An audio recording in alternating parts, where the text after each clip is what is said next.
In a quiet, sunny town, there lived an energetic 8-year-old boy named Tim. He loved playing inside his cozy little house. His favorite spot in the entire house was an old wooden chair with curved legs and a shiny seat. It wasn't just a chair to him. It was his fort, his spaceship, his pirate ship, and sometimes his trampoline. Every morning, Tim would jump onto the chair with a loud "whee!" He would spin around, climb on top of it, stand on it to reach things, and even place his toy soldiers on its arms to create battle scenes. The chair silently supported him through everything, day after day. But deep down, the chair was getting tired.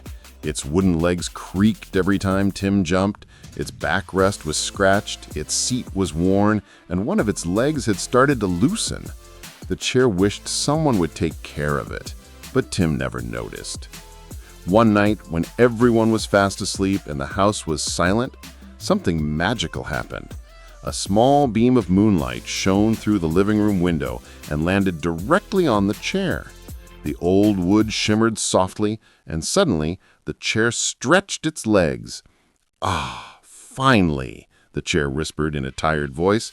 "I need a break." Very slowly, it stood up on its wooden legs, tiptoed across the living room, and pushed the door open with a creak. Out into the cool night it went, walking down the street like a tired traveler. As it walked, crickets chirped, street lamps flickered, and a gentle breeze carried it toward the park. For the first time in its life, the chair felt free. The next morning, Tim rushed downstairs for breakfast. But when he looked at the living room, the chair was gone. "Mom, where's my chair?" he shouted. His mother, busy in the kitchen, shrugged. "Maybe you moved it outside yesterday." But Tim knew he hadn't. Panic spread across his face. He ran around the house, checked every room, looked in the backyard. Nothing. His beloved chair had vanished. He even asked the neighbors if they had seen a walking chair, which made them laugh, of course. But Tim wasn't joking.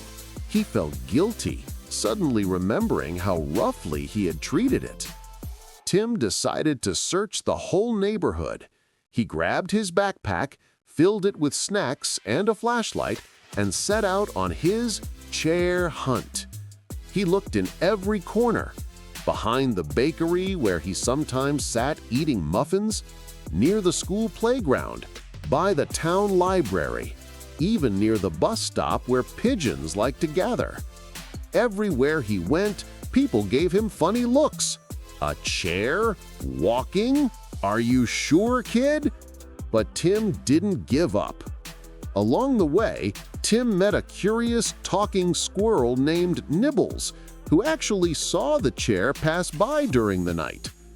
"I saw it heading toward the park," said Nibbles, munching on an acorn. Tim's eyes lit up. "Thanks, Nibbles, you're the best." When Tim finally reached the park, he was amazed. There, under a huge shady tree, was his wooden chair, surrounded by other old furniture that people had thrown away. A broken lamp, a dusty bookshelf, an old TV frame. The chair sat proudly like a leader.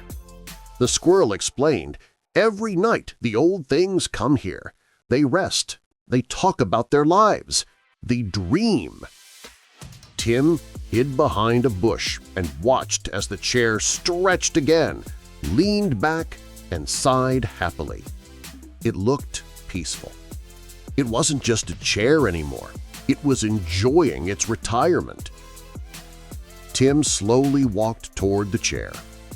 His eyes were full of regret. "I'm sorry," he said softly. "I never took care of you. I jumped on you, scratched you, ignored you, and you still supported me. Please come back home. I promise I'll fix you and treat you better." The chair stayed quiet for a moment. Then it made a gentle creak, the kind Tim had heard 1,000 times, but this time it sounded like forgiveness.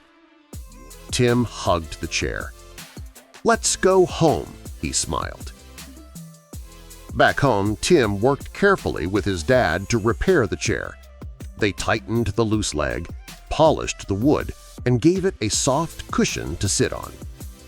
The chair looked shiny and proud, almost like new. Tim placed it in its old spot near the window. But this time, he didn't climb or jump. Instead, he gently sat down and whispered, "Thank you." The chair gave a little friendly creak in return. That night, the chair didn't walk away. It stayed happily in its place, glowing faintly in the moonlight. And from that day on, Tim treated everything, not just the chair, with more care. His toys, his books, even the family cat. He learned that when you love something, you have to take care of it. As for the chair, it became a legend in the neighborhood. Some kids said they saw it walking again at night, but only when it wanted to stretch its legs.